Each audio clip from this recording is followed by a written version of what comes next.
Good morning. In today's headlines, President Biden and the White House react to the impeachment inquiry by House Republicans, and the House Oversight Committee pushes back on the administration's response.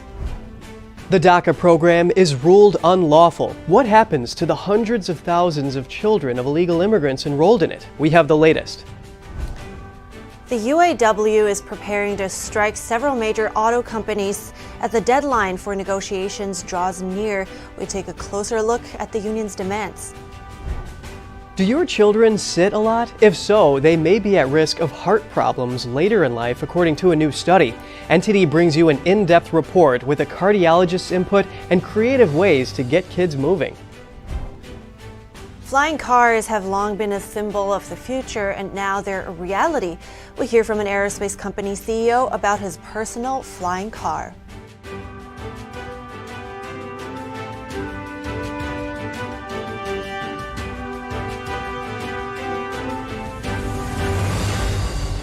Hi there, good morning. Welcome to NTD. I'm Kevin Hogan.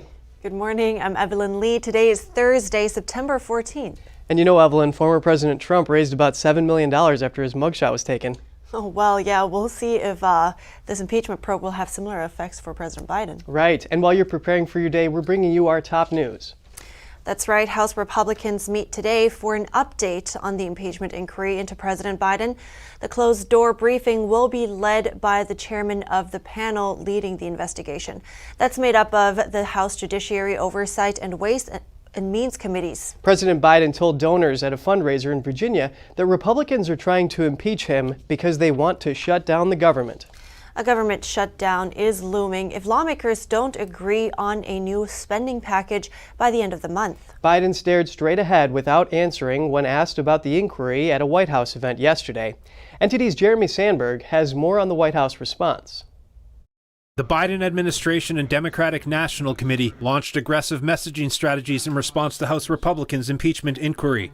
White House Press Secretary Karine Jean-Pierre called the inquiry baseless. The evidence does not exist, and this is a political stunt. The inquiry is centered around whether Biden benefited from Hunter Biden's business dealings. The White House sent a letter to news executives asking them to step up their scrutiny of House Republicans. White House spokesman Ian Sam says media coverage has failed to unpack the illegitimacy of the claims the inquiry is based on. He provided a 14-page appendix that he says comprehensively addresses the key lies House Republicans are telling. Biden's campaign also sent out an email with Vice President Kamala Harris's name, calling the inquiry ridiculous. It told supporters it was time to stand behind the president. The email is expected to be among several attempts by the Biden campaign to raise money off the effort. Talking points distributed by the Democratic National Committee on Wednesday suggest supporters cast the impeachment as McCarthy doing former President Trump's bidding. Another element of the White House strategy is focusing on Biden's governing duties. That includes plans for an economic address in Maryland Thursday and a trip to the annual United Nations meetings in New York next week. But the administration isn't taking any chances. It's put together a team of 24 lawyers, legislative staff, and communications advisors to push back in the case of impeachment. The White House has yet to formally hear from any committees involved in the investigation. Jeremy Sandberg, NTD News. The House Oversight Committee released a list of its own in response to the White House memos. It laid out evidence found so far of Biden's alleged involvement in his family's influence peddling schemes. Here's a House Oversight Chair James Comer on the impeachment inquiry. What we have today now is the impeachment inquiry where we can move forward in court and try to obtain some more bank records. We're going to follow the money. And we're at the point now it's getting harder to obtain the bank records that we need. If the president and this administration was cooperating with our investigation, we wouldn't have to do impeachment inquiry. Unfortunately, we do. We now have every tool we need to move forward in court successfully, and that's where we're headed. Comer will lead the impeachment effort with House Judiciary Chair Jim Jordan and House Ways and Means Chair Jason Smith assisting. The three committee chairs say bank records, suspicious activity reports, emails, texts, and witness testimony show Biden allowed his family to sell him as, quote, the brand around the world as vice president to enrich his family. The memo includes transcripts of testimony from Hunter Biden's former business associate Devin Archer. Hunter Biden's attorneys filed a lawsuit against a former Trump White House aide yesterday. That's over his alleged role in spreading embarrassing emails and images from Hunter Biden's devices online. The lawsuit accuses Garrett Ziegler of illegal hacking in violation of federal computer privacy laws and demands a jury trial. The complaint was filed in a California federal court. It also seeks an injunction to prevent Ziegler from continuing to access or tamper with Hunter Biden's data. Earlier this year, Hunter Biden's team asked the Justice Department to open a criminal probe into Ziegler and others who distributed the contents of his laptop. Ziegler told Politico the lawsuit is not worth the paper it's written on and said it's not lost on him that it was filed a day after an impeachment inquiry into the president was announced.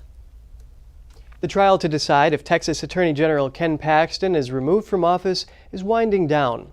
Lawyers for the impeached Republican are set to start presenting their defense today. Attorneys for the bipartisan group of lawmakers behind the impeachment rested their case yesterday. A woman who was expected to testify about an affair with Paxton made a sudden appearance at the trial but never took the stand. Paxton's attorney moved to end the trial due to insufficient evidence after the prosecution rested. He later withdrew that request. Paxton is facing 16 articles of impeachment. He is suspended from office and not required to attend the proceedings. Children of illegal immigrants were dealt a legal blow yesterday. A federal judge in Texas ruled the Deferred Action for Childhood Arrivals, or DACA program, is unlawful. NTD's Daniel Monahan has more on the court decision. The ruling by District Court Judge Andrew Hannon blocks the federal government from accepting new DACA applications, but maintains the program for existing recipients during the appeals process. The judge did not order any immediate steps such as deportation or criminal action against current DACA beneficiaries. DACA provides illegal immigrants brought to the United States as children with a 2-year renewable protection against deportation. Texas and 8 other states have been actively opposing DACA. Their main argument is that the Obama administration overstepped its authority by creating the program in 2012, bypassing Congress. They also say President Biden exceeded his authority when he renewed it in 2022. The 9 Republican-led states also asked the court to phase out the program over 2 years. The DACA program has nearly 600,000 enrollees. About 80% are from Mexico, followed by El Salvador, Guatemala, and Honduras. About 165,000 live in California and 95,000 in Texas. The ruling is expected to be appealed. Daniel Monahan, NTD News. Propaganda and censorship operations by the Chinese regime here in the United States. A group of expert witnesses explored the issue during a roundtable discussion on Capitol Hill yesterday. Sarah Cook is senior advisor for China, Hong Kong, and Taiwan at Freedom House. She told NTD in an interview following the hearing how the CCP spreads disinformation in the U.S.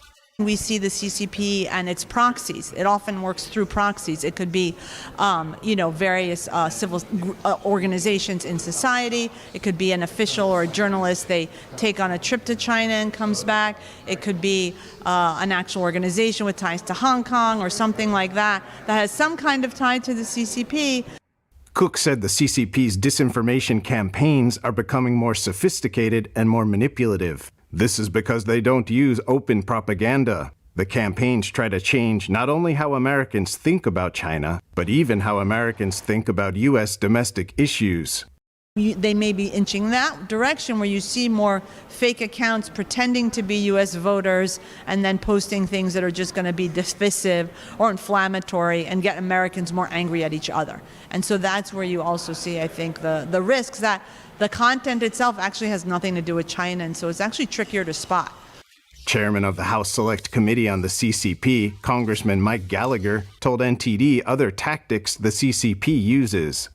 So a CCP propaganda outlet like the Global Times can write an op-ed attacking someone or something or calling America an evil racist hellscape, and then they have a bunch of accounts retweet it, and then someone else feigns outrage over what has happened, and all of a sudden a casual American observer thinks that this thing is true when all it is a manufactured piece of information or an opinion piece on behalf of the Chinese Communist Party. Gallagher said Chinese social media apps TikTok and WeChat are some of the platforms the CCP uses in its propaganda campaigns. And he said he's in favor of a ban on the apps in the United States or forcing them to sell. Stay with us for the biggest antitrust trial in decades. What's at stake for Google and what it means for us, the users? We speak to a professor for more insight. And U.S. senators agree government should have a role in regulating artificial intelligence. We hear from senators on their meeting with tech executives. That story after the break. And California is a step closer to making a serious change to its child sex trafficking law. And Tim Ballard, who inspired Sound of Freedom, speaks out on the topic of child sex trafficking. We'll have all that and more for you in just a moment.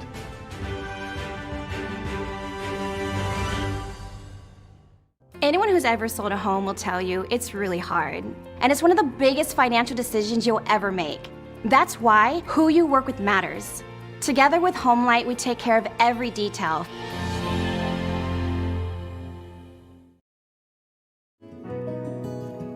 Looking for a healthy and smooth-tasting brew?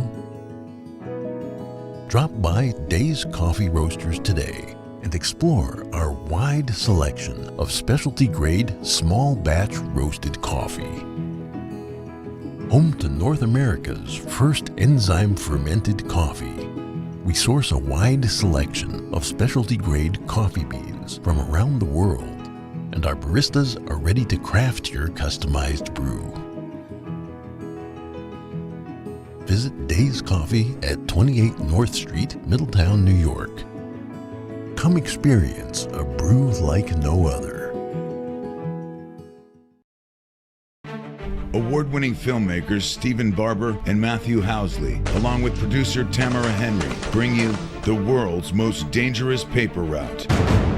Never-before-seen images from legendary Stars and Stripes military newspaper. Don't worry about the bullet with your name on it. Worry about those flying around that say to whom it may concern. I was a member of the West Point class of 1974. Stars and Stripes was part of our daily existence. In a way, the hometown newspaper of the U.S. military. I think it's the most important newspaper in the world. I had a choice between going to Armed Forces Network or to Stars and Stripes, and I picked Stars and Stripes. Join Vanilla Fire Productions as they head downrange to Afghanistan, Iraq, and Kuwait to follow the world's most dangerous paper routes. These people put their lives on the line continuously.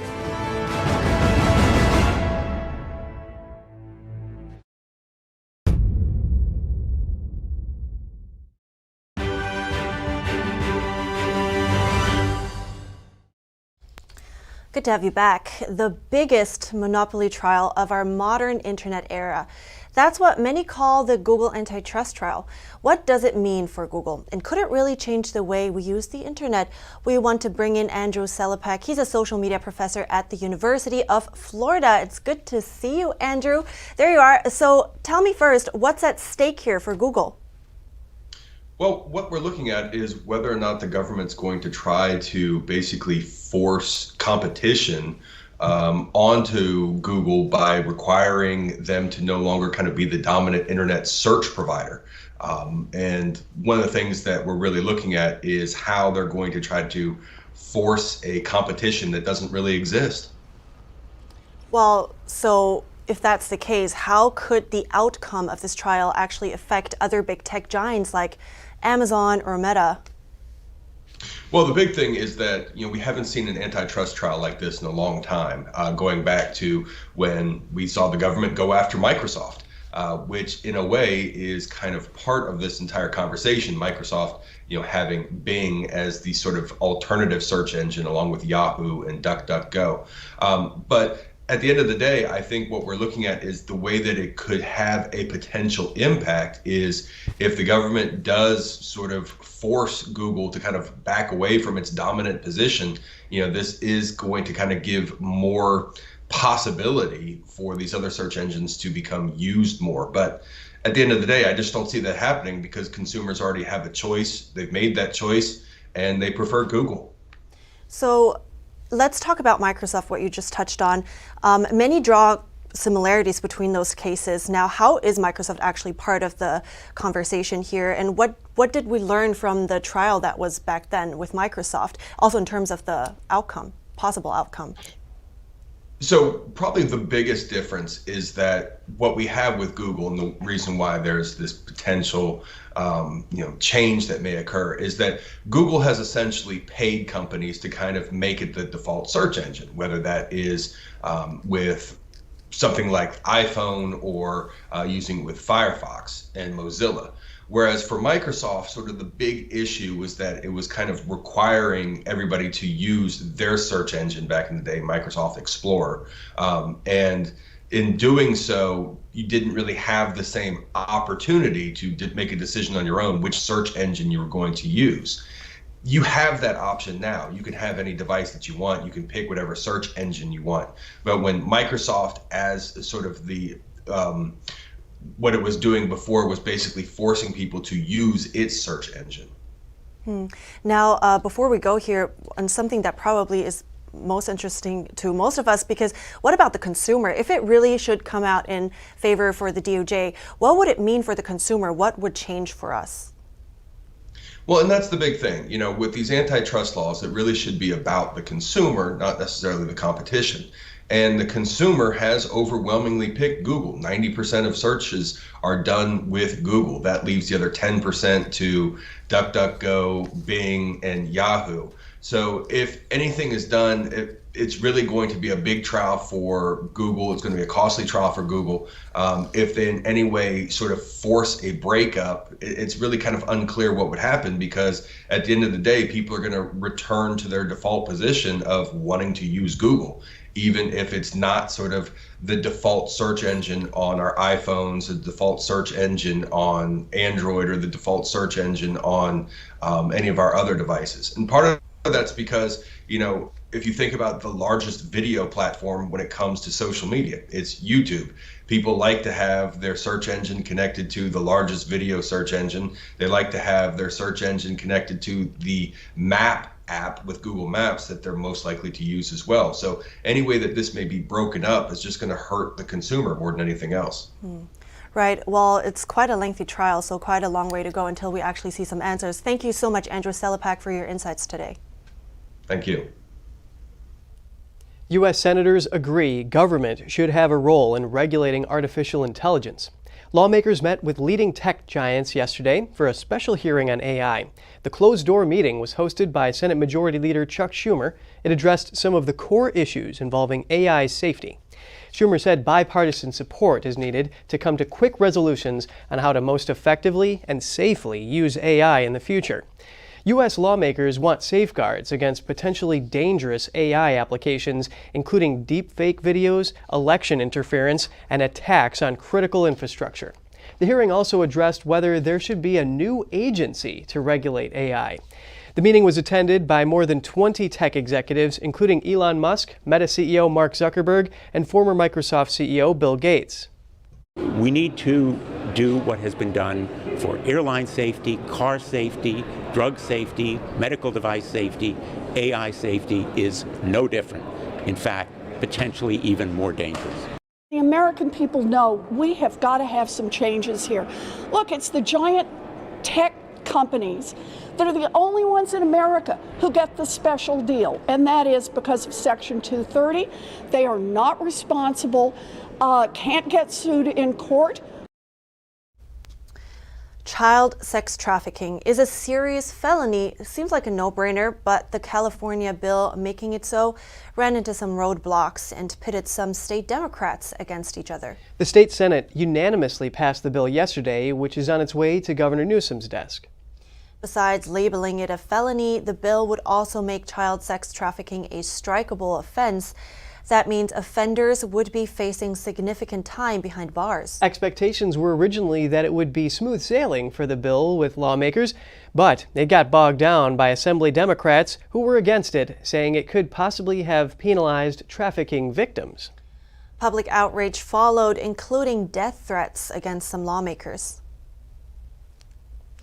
The southern border and child sex trafficking. NTD spoke with Operation Underground Railroad founder Tim Ballard on the perils faced by our most vulnerable. NTD's Daniel Monahan brings us more on this. Tim Ballard says the southern border plays a huge role in child sex trafficking. We have unaccompanied minors coming, tens of thousands are showing up, and they're being released into our country without little to no vetting at all, and no fingerprint, no background checks. And so this is very dangerous, what's happening to these kids. The former DHS special agent says he's working with Representative Chris Smith to propose a bill called the Secure Act. This is going to hold DHS, FBI, and Health and Human Services accountable to make sure you know where these kids are. You can't just release them to whoever comes to claim them, and they don't want to have to vet who comes to claim unaccompanied minors. It's a disgrace. We would never treat a U.S. child this way. If we found a child on a street corner in New York City or Washington, D.C., you would never treat a child like that. You wouldn't release that child to really whoever just shows up. Ballard cites some troubling statistics reportedly from the State Department. The United States, almost every year, is the top consumer of child sex material, child rape videos. We're also in the top 3 over the last 4 or 5 years. This is according to U.S. State Department, by the way. We are in the top 3 for destination countries for child trafficking, human trafficking, and that makes sense because per capita we probably have, based on that data, we probably have more pedophiles per capita than any other country. According to Ballard, Americans are supposed to be liberators. Well, I spent 10 years rescuing children for the U.S. government, and now I feel like I'm having to rescue children from the U.S. government. And so it's a different battle now. It's not on the front lines. It's political. It's in the halls of Congress, trying to wake up the people to implementing the laws that protect children by enforcing the border. Representative Andy Biggs says tech companies are choosing profits over kids. He spoke at a child exploitation hearing on Wednesday. Biggs cited a June Wall Street Journal report titled "Instagram Connects Vast Pedophile Network." The congressman says social media companies should be bending over backwards to remove child exploitation content from their platforms. But that is not the case. Facebook, Instagram, TikTok all allow the proliferation of abuse images and human trafficking on its platforms. Images are allowed to roam on the internet. Humans are bought and sold. Multiple bills with provisions that would protect kids from sexual exploitation were discussed at the hearing, including legislation that would incentivize the technology sector to prevent, block, and remove child sexual abuse materials from their platforms. Daniel Monahan, NTD News. An interesting story, and it just goes to show why the vetting process is so important there and make sure kids go into the right hands. Right. Tim Ballard says 85,000 kids, migrant kids, went missing. Yeah. I mean, you got to wrap your head around that. That's Something crazy. needs to be done. Yeah. And we have more coverage coming up for you. North Korea's leader Kim Jong-un has invited Russian President Vladimir Putin for a visit to his country, prompting concerns from Washington. And we have some shocking updates on the death toll in Libya. Thousands still remain missing, and tens of thousands have lost their homes in the devastating floods. That and more after the break.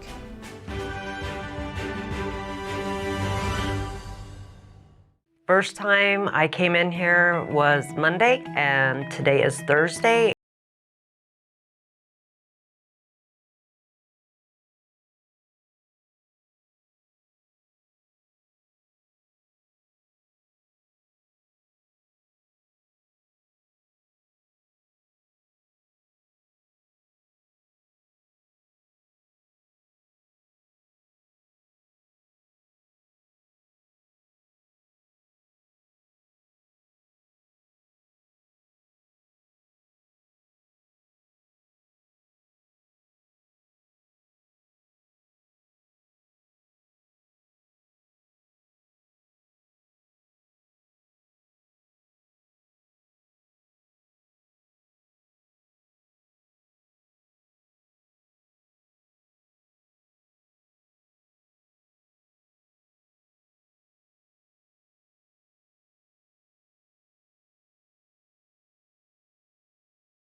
Good to have you back with us. North Korean regime leader Kim Jong-un invited Russian President Putin to his country during a rare summit in Russia. North Korea's state-run TV says Putin accepted the invitation, although there was no indication on when any visit might take place. Kim is expected to continue his trip to Russia with visits to military production facilities. The U.S. has expressed concern about deepening ties between Russia and North Korea. Washington has accused North Korea of providing arms to Russia, but it is unclear whether any deliveries have been made. Both countries have denied those claims, but promised to deepen defense cooperation. Well, we're watching this very, very closely. We'll see what the two sides say as a result of this. As I've said before, we continue to urge North Korea to meet its public commitments not to support Russia's war in Ukraine. When you see Kim Jong-un vowing to provide full, unconditional support for Russia's so-called sacred fight to defend its security interests, which of course is not what it's doing with respect to the war in Ukraine, that of course is troubling. The U.S. State Department said that any arms would violate UN sanctions. Senate Majority Leader Chuck Schumer has announced he will lead a bipartisan congressional delegation to China. The high-profile visit will also include stops in Japan and South Korea. Schumer has maintained a tough stance against China. He backed legislation to improve U.S. semiconductor competition against China and limit flow of technology to them. Recently, 4 other U.S. officials have visited China to discuss economic and military matters and de-escalate friction between the two countries. And over to Libya, the death toll continues to climb as a flood enters its 4th day. The intensity has gone down, but the situation is still critical. Around 8,000 people are now confirmed dead, with many thousands still missing. They were likely swept out to sea or are buried beneath rubble. The mayor of Derna said the death toll could rise to 20,000. He added that he fears disease will start spreading with so many dead bodies under the rubble. Nearby countries are sending rescue teams, but officials say what they really need is more body bags. Satellite footage released yesterday shows the scale of devastation.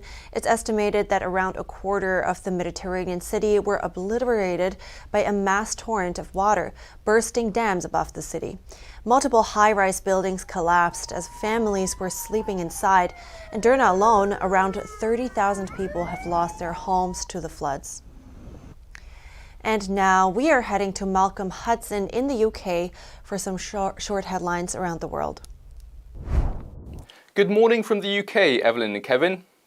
A luxury cruise ship is still stuck in the world's northernmost national park in Greenland. This after a fish trawler tried to free the ship during yesterday's high tide. The ship ran aground above the Arctic Circle on Monday. The 206 people on board are said to be in good condition. Brazil's Supreme Court justices are deciding whether to convict former President Jair Bolsonaro's supporters accused of storming top government offices. The incident took place 1 week after the inauguration of Luiz Inácio Lula da Silva in January.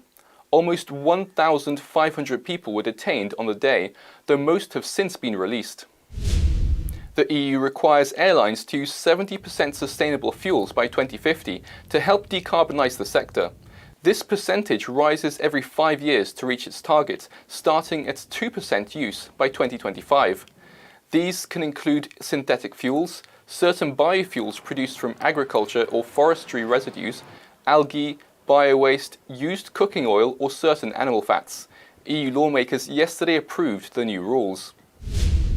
3 family members of a 10-year-old girl who was found dead in her UK home have been arrested. They had travelled to Pakistan a day before police discovered the girl's body. Pakistani authorities launched a successful manhunt and flew them back to Britain. Sarah Sharif was found dead with extensive injuries in London on August 10th.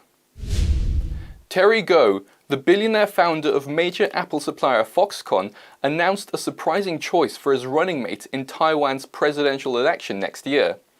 Netflix actress Tammy Lai played a presidential candidate in the Taiwanese hit show Wavemakers. Observers have commented that Lai has no previous political experience. That's all from me. Back to you both. And hopefully, yes, and hopefully there can be justice for Sharif if there was any crime committed. Right, 3 members of her family. That's a terrible story, really. Yeah, now they're in custody. Stay with us. Residents of multiple New England states are bracing themselves for more flooding as Hurricane Lee moves north. Some states already experienced severe flooding and disruptions to infrastructure ahead of Lee's arrival. And in New Jersey's governor is turning away non-citizens after promoting sanctuary state policies during his campaign. A lawmaker tells NTD about the impact it could have on residents.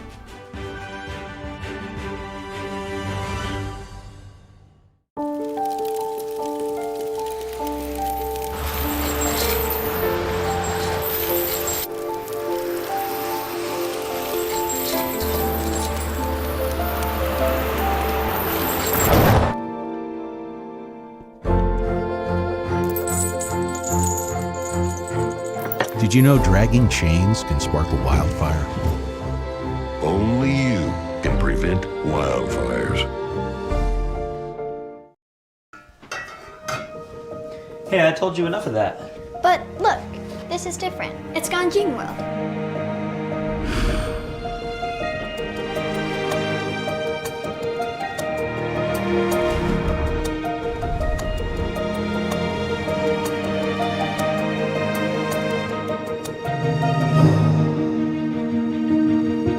Ganjing World. Family-friendly entertainment.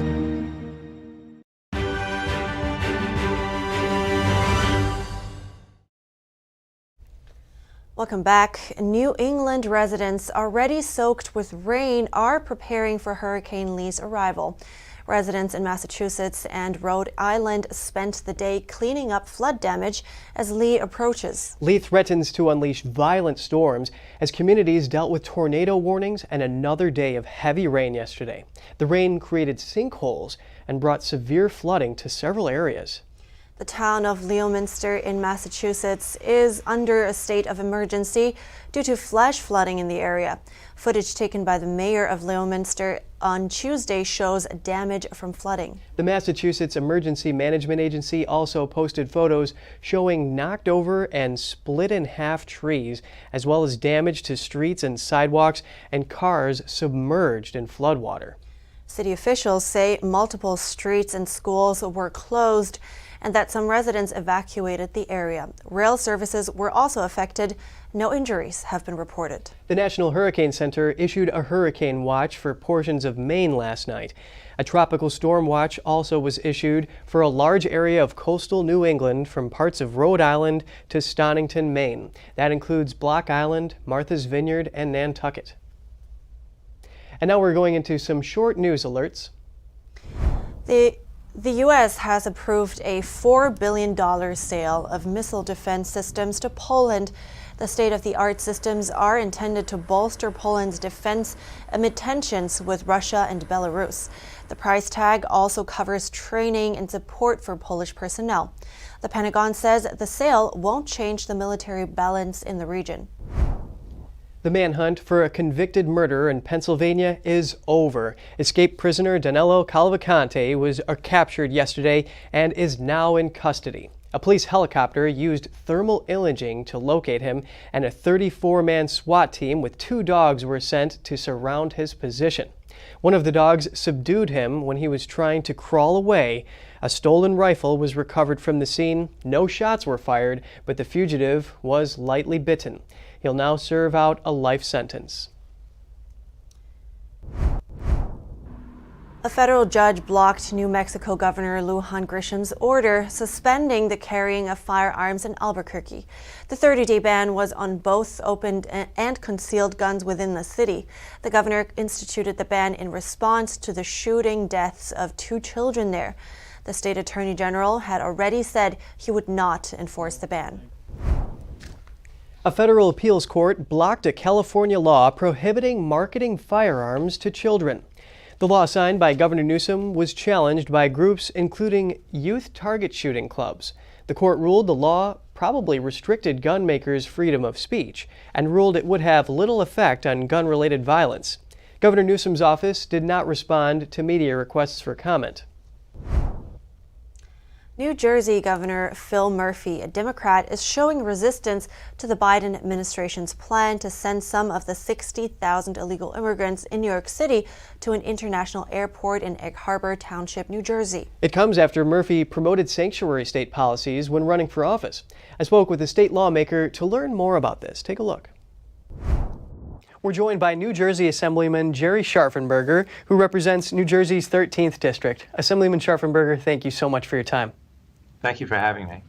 The mayor of Egg Harbor Township says that residents there are already struggling, and they're worried that their resources will be taken away if this relocation plan goes through. So how would this plan affect New Jersey residents? Well, it would affect them very detrimentally, I believe, too. As a former mayor, I know the struggles that local municipalities have just to provide basic services, to patrol the streets, maintain the infrastructure is a huge burden on schools.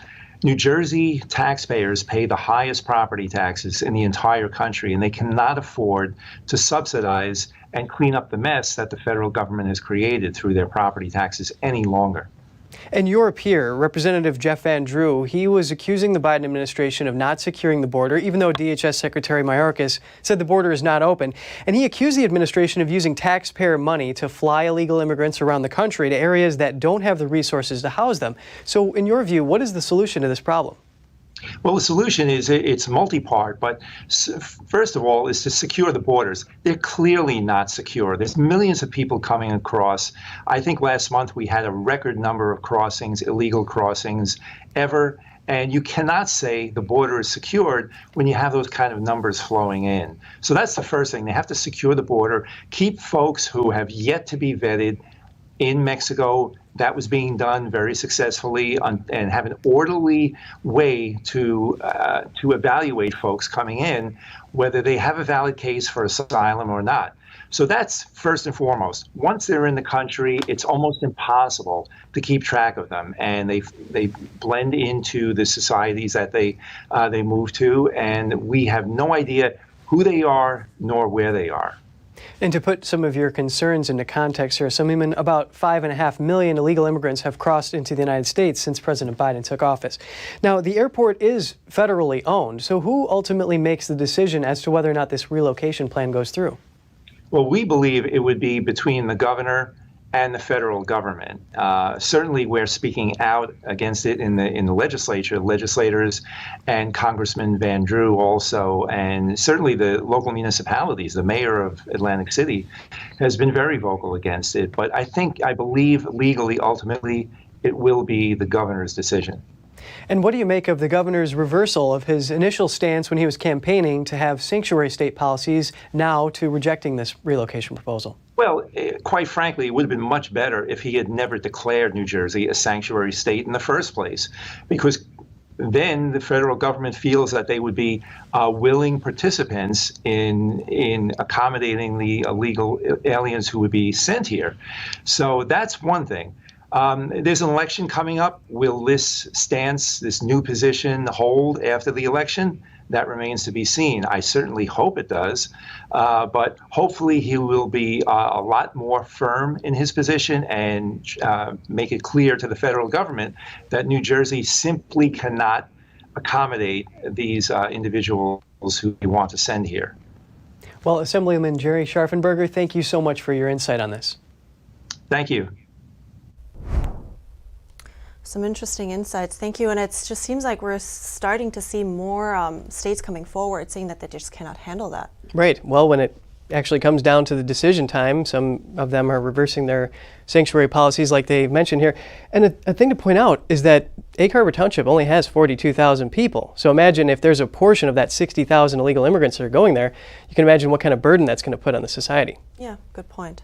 And we're going to break. The UAW prepares to strike as negotiations with several major auto companies drag on. And Apple's iPhone 12 is facing possible recalls as regulators test for high levels of radiation. We speak to NTD Business host Don Ma about the issue. And new research shows when children spend too much time sitting, it can lead to heart risks in the form of thicker heart muscles down the road. A cardiologist tells NTD that can make it harder to exercise, but the doctor says there's still hope to reverse the damage.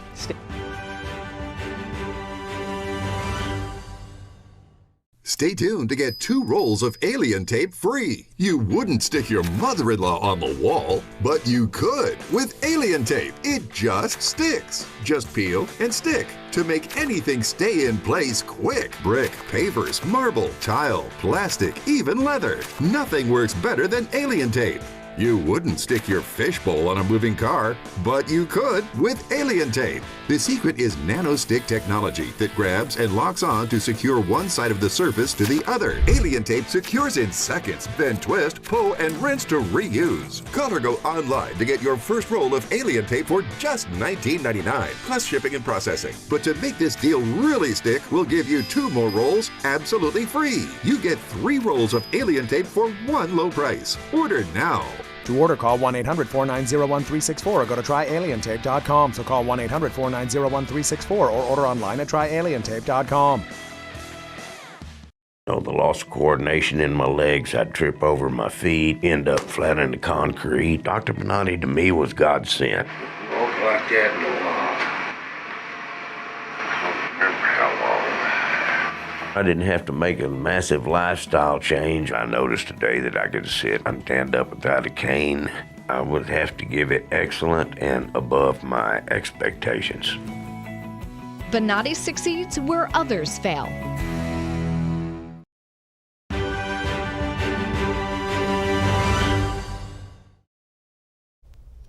Welcome back. The United Auto Workers Labor Union is getting ready to strike in Detroit. Union President Shawn Fain said yesterday that offers from the auto companies aren't enough. The big 3 can afford to immediately give us our fair share.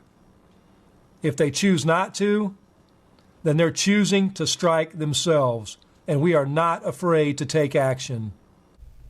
In an online address to union members, Fain said General Motors, Ford, and Stellantis have raised their initial wage offers, but have rejected some of the union's other demands.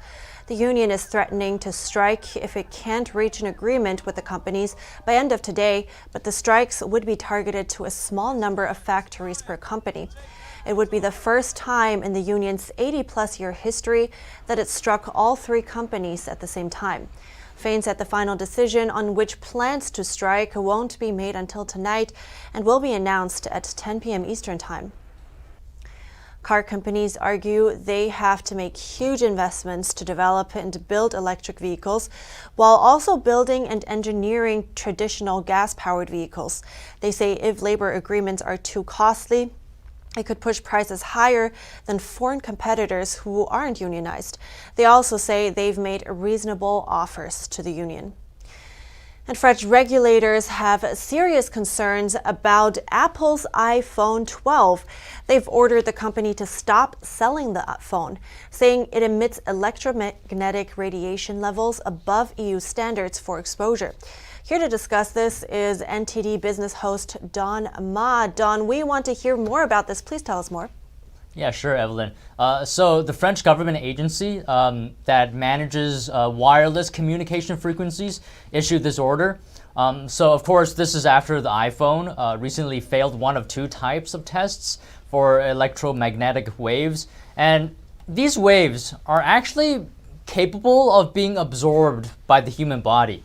So the agency recently tested over 140 cell phones and found that the iPhone 12, when it's held in a hand or carried in a pocket, its level of electromagnetic energy absorption is higher than the EU standard. But, of course, Apple denies that.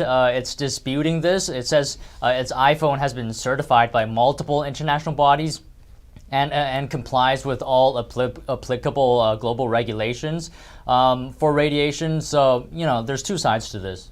Oh, well, interesting. But there are a lot of people using an iPhone 12. Is there any harm to them?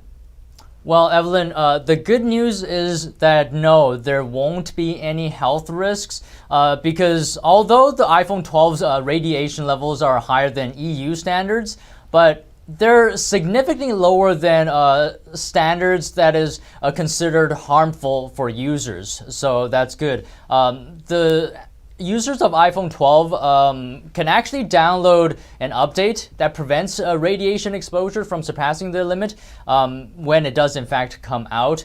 But the French National Frequency Agency told Apple to fix this malfunction, and it says that if they can't fix them, Apple may have to recall phones that have already been sold. Interesting. Well, got to appreciate the high standards. I wonder if babies and small animals are affected differently. Anyway, anything else? Yeah, sure. McDonald's plans on eliminating self-serve drinks by 2032. They want to create a consistency for customers and workers. Analysts have pointed to changes in consumer behavior since the COVID pandemic, including more digital and online delivery. The company didn't say if other factors like finances or sanitation affected the recent decision. But other than that, the Consumer Price Index made its largest monthly jump of the year in August. The reason is mostly because of high gasoline prices. Inflation also hit a yearly high last month because prices of other goods, like food and shelter, have also gone up.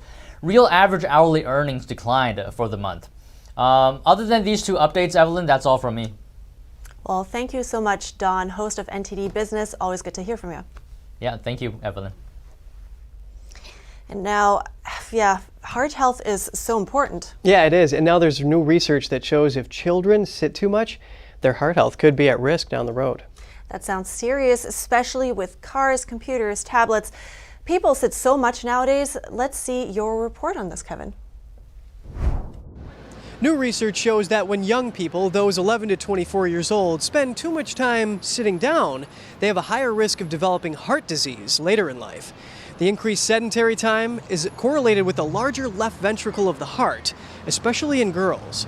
The study is out of the University of Eastern Finland School of Medicine, and we're going to find out more about this and ways to help the youth get up and become more active. What does this study show us about the importance of getting youth active? This research study showed us that heart size increased in young adults and teenagers from 17 to 24 years old who were sedentary. And they had an average about 459 minutes of sedentary lifestyle. And this is a concern because we know that when a heart starts to get thickened, we see those in conditions like high blood pressure, obesity, and diabetes. And those patients who have thickened heart muscles often feel short of breath or tired and find it difficult to exercise. And Dr. Goldberg, why would it be in girls that we're seeing an enlarged left ventricle? Well, what was interesting in this study, which was 55% girls and young women, is that the wall thickness and the heart size increased in the girls and young women, but didn't increase in the boys and the young men. I think we need more studies to understand that. One question I have, are girls and young women more susceptible to sedentary lifestyle? We know this study shows us an important finding. More studies will have to be done in a large number of people to see if this pans out. Yes, and what are some ways to encourage parents to develop these healthy habits in their kids? Well, for parents, I would say show a good example, because we know from other studies that children who live in homes where parents smoke and eat high-fat food and don't exercise, they adopt those behaviors. So it's important to have your kids see you exercise and encourage them to find activities they would like that are physically active. We spoke to some New Yorkers, including young adult students, to find out how they stay active. Nowadays it's very difficult, but unfortunately, I always try to go to the gym with my friends. I have a very good community, and the best way is to stay active is find a community, and independently of the sports, that's just the way. What barriers do you think kids face in staying active nowadays? I would say social media, the number of computers, and other stimuli which is surround us. Do you think schools are doing enough to keep kids active? I think they definitely try. But, you know, you go to school, and I mean, even I'm in college, and it's still, you're sitting down 2 hours, 3 hours sometimes. For any student, like, you know, you need to get up and be able to move a little more than just sitting in the same spot the whole time. A mother who has a toddler says she runs around the track with him. And I start to time him, and I try to get him to go faster and faster so he can get the idea of like, oh, I'm racing against myself and I'm trying to better myself. The researchers involved in the study have some promising findings, though. Their supplementary data shows even just easygoing exercise can reverse heart enlargement from sitting too much. That's important to know, and I think the mom really had found a fun way for his kid to for her kid to stay active. Yeah, it seems like her kid really enjoyed that. And that was Dr. Nisa Goldberg, a cardiologist and medical director at Atria in New York City. And she had some good ideas. You know, climbing trees. I know I've climbed plenty of trees as a kid. Yes, that's right. That was pre-social media times for me, though. I see. And up next, an aerospace company CEO successfully performs a manned flight in a personal flying car. The aircraft is also capable of being piloted remotely, so stay with us for that story.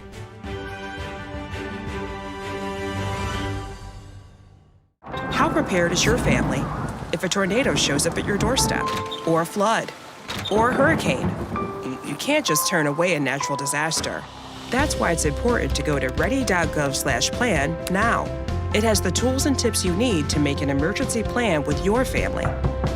So if disaster comes knocking, let's go. You'll be ready to help keep your family safe. It's just a pizza. Yes. Make a plan today. When I drink it, the first thing was I feel the warmth in my tummy. It's kind of like gently radiating out, you know, a kind of a very comforting warmth. And it was really good, actually. I felt much better. I did feel, actually, an effect. And I find that it is actually better when I take it regularly. It's actually steamed and dried 9 times. And so it's really, the essence is really extracted. Then the second time, I tried it really like on an empty stomach and just 2 teaspoons of it, and over a few times. And wow, that was a big difference, because suddenly I could feel, wow, I was very good energized. I didn't have to eat. I could work outside in the garden for a couple of hours, and I still felt very well. And I was impressed by that. So I think it's a good product.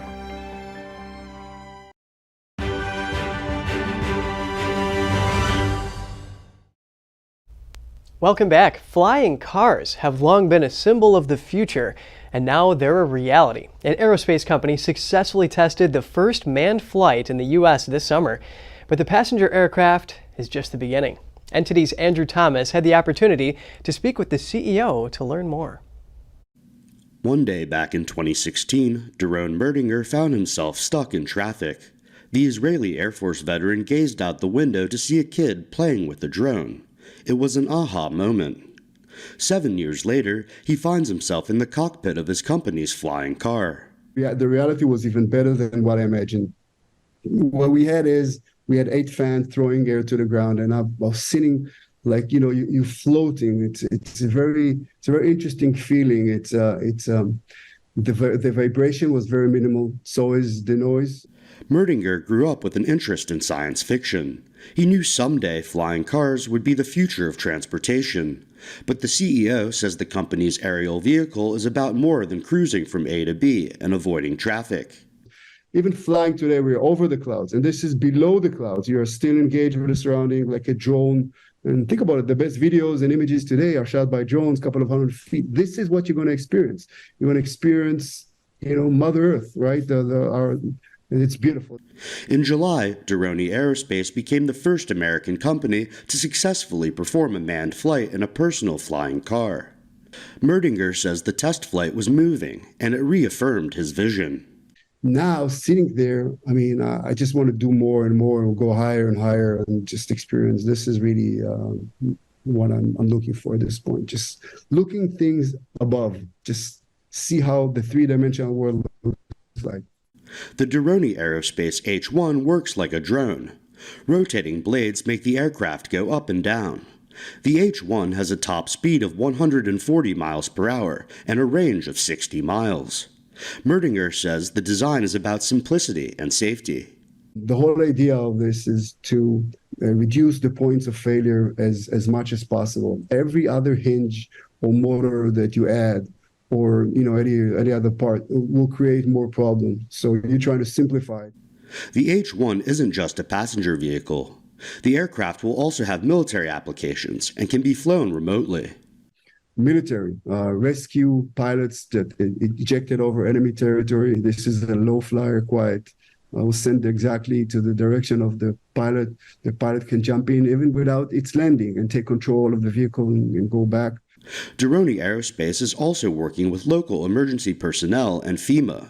Coming from Israel, I can tell you it's so important to have a vehicle that can be deployed fast, going into a scene of emergency like EMS, rescue people in situation, I don't know if it's terror attack or floods before and after a hurricane.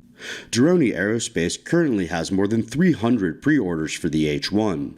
The two-seater aircraft will start at $300,000. Andrew Thomas, NTD News.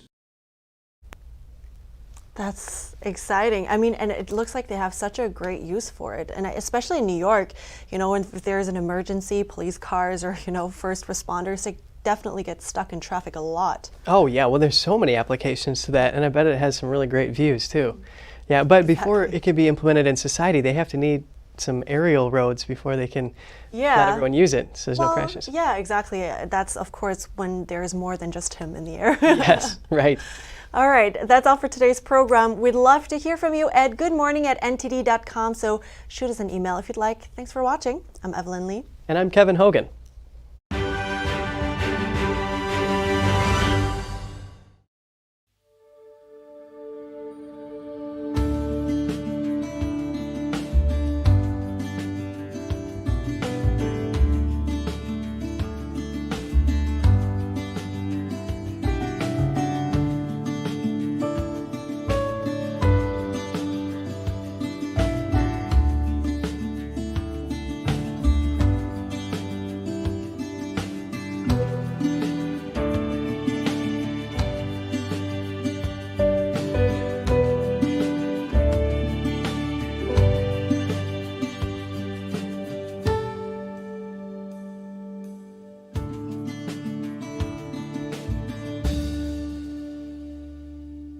Thanks for watching us on YouTube. Did you know YouTube only keeps selected videos on its platform? So if you want to make sure you get the full picture, just subscribe to our newsletter.